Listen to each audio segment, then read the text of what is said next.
Bismillahirrahmanirrahiim. Waxaan oo wanaagsan dhageystayaal saaxiibayaal meel kasta oo aad joogtaan kusoo dhawaada barnaamijka falanqaynta caalamka oo xiliyadan oo kale aad ka dhageysataan warbaahinta Naafic Show.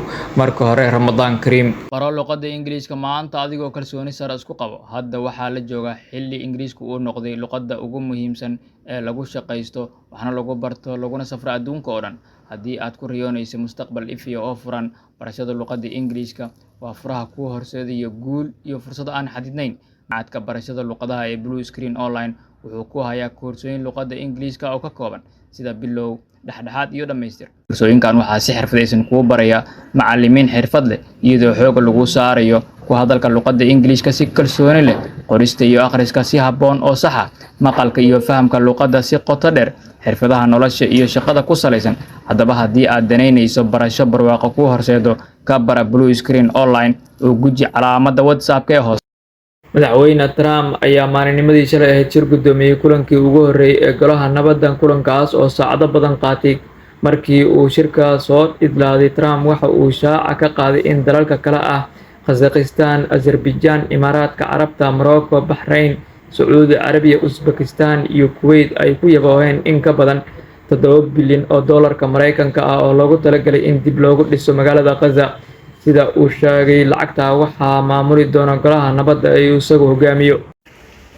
Azerbaijan, UAE, Morocco, Bahrain, Qatar, Saudi Arabia, Uzbekistan, and Kuwait have all contributed more than $7 billion toward the relief package. Sidoo kale inta uu shirka socday waxaa lagu dhawaaqay dalalka ugu horeeya ee ciidamo u diri doona marinka Gaza. Dalalkaas waxaa ka mid ah Masar, Jordan, Indonesia, Morocco, Albania, Kazakhstan iyo Kosovo.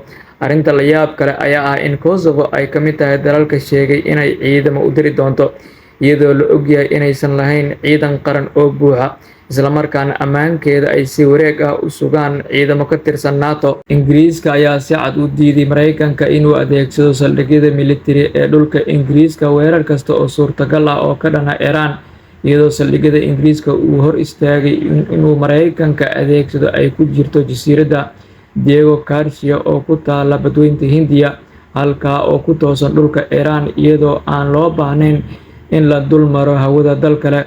Ilaa xitaa Trump uu shalay sheegay in haddii Iran ay wax heshiis ah aysan ogolaanin in ay ciidanka Mareykanka adeegsan doonaan jasiiradda Diego Garcia, taa oo looga fogaanayo inuu Mareykanka ku tiirsanaado saldhigyada uu bariga dhexe ku leeyahay, sida ay wariyeen The Times iyo BBC. Dhanka kale, xukuumadda Itoobiya ayaa uga faa'iidaysatay booqashadii uu toddobaadkan Erdogan ku tagay Itoobiya in indhaha caalamka la tuso isbeddelka dhisme iyo waddooyinka Addis Ababa oo ay yeelatay muuqaal dalalka Koonfurta Aasiya. Iran ayaa lagu waramayaa inay u diyaarinayso kooxaha ay taageerto ee bariga dhexe sidii ay uga qayb qaadan lahaayeen dagaal kasta oo dib ugu qarxo gobolka, xilli Israa'iil ay ka walaacsan tahay saameynta ugu xooggan ee ka dhalanaysa weerarka uu Mareykanka ku qaado Iran, inay la kulmi doonto dharbaaxo kaga timaado gacmaha Iran, sida uu wariyay wargeyska Ynet.